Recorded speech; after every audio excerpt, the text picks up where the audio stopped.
युवा मांगे रोजगार। जी हां, 23 जुलाई को सरकार बजट पेश करने जा रही है। ऐसे में युवाओं को इस बार बजट पे रोजगार को लेकर काफी उम्मीदें हैं। वहीं सरकार के लिए शहरी और ग्रामीण क्षेत्रों में रोजगार पैदा करना अभी भी एक बड़ी चुनौती बनी हुई है। केवल रोजगार पैदा करना ही नहीं प्रॉब्लम है, प्रॉब्लम ये भी है कि क्वालिटी ऑफ जॉब कैसे युवाओं के लिए एक बड़ा मुद्दा है और इसको कैसे हल किया जाए।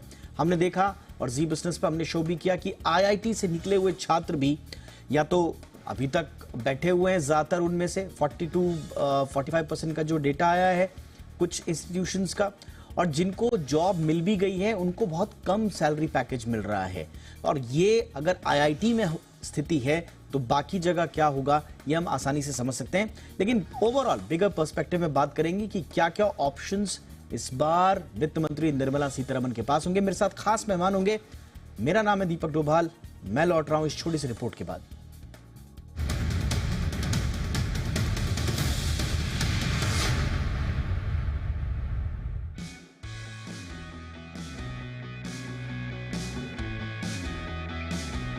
अब की बार रोजगार है सवाल। बिल्कुल ठीक सुना आपने। जैसे जैसे बजट नजदीक आता जा रहा है, हर वर्ग अपनी सहूलियतों के हिसाब से सरकार से उम्मीदें लगाए बैठा है। लेकिन जब बात युवा की आती है तो सबसे पहले दिमाग में रोजगार आता है। सरकार के एजेंडा में युवाओं को रोजगार देना हमेशा प्राथमिकता रही है। लेकिन क्या सरकार युवाओं को रोजगार मुहैया कराने के मोर्चे पर कामयाब रही है? ये सवाल इसीलिए क्योंकि आज भी देश में जितने रोजगार की जरूरत है उतने रोजगार पैदा नहीं हो पा रहे हैं। तो फिर रोजगार मुहैया कराने को लेकर क्या करना होगा, ये एक बड़ा सवाल है। पीएलआई स्कीम के जरिए आने वाले कुछ सालों में भारत में 3 से 4 लाख करोड़ रुपए तक का निवेश आ सकता है। इस निवेश से semiconductor, solar module, pharma sector और टेक्सटाइल जैसे सेक्टर्स में करीब 2 लाख नए रोजगार पैदा हो सकते हैं। सरकार का पीएलआई का मकसद निवेश के साथ उन्नत तकनीकी को आकर्षित करना है। वही रोजगार पैदा करने को लेकर स्टार्टअप की बात करें तो देश में इस साल जनवरी तक सरकार ने 1,30,000 से अधिक स्टार्टअप्स को हरी झंडी दी हुई है। इनमें से 50% टियर 2 और टियर 3 शहरों में बेस्ड है, जबकि 2014 में स्टार्टअप की संख्या महज 350 थी। लेकिन क्या मौजूदा स्टार्टअप्स को एक नई खुराक की जरूरत है जो रोजगार पैदा करने में मददगार साबित हो सके? भारत में जॉब्स को लेकर ऑब्जर्वर रिसर्च फाउंडेशन की एक रिपोर्ट की माने तो साल 2028 तक सर्विस सेक्टर में 22% तक रोजगार की बढ़ोतरी हो सकती है। यानी रोजगार तो मिलेगा, लेकिन जितनी जरूरत है क्या उतनी? दरअसल ये सवाल इसीलिए क्योंकि सिटी ग्रुप का कहना है कि 7% की ग्रोथ के बावजूद नौकरियों की कमी को पूरा करने में भारत समर्थ नहीं होगा।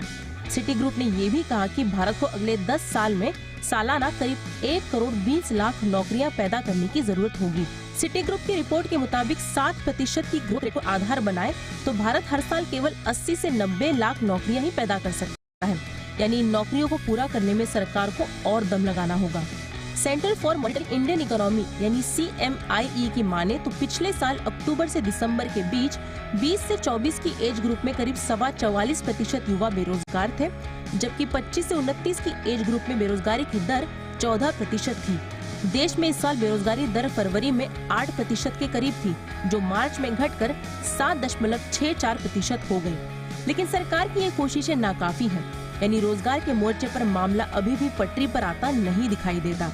बजट में रोजगार पर निश्चित तौर पर सरकार का फोकस होना चाहिए, क्योंकि देश का युवा रोजगार मांग रहा है ताकि देश की तरक्की की बयार में वो अपना योगदान दे सके।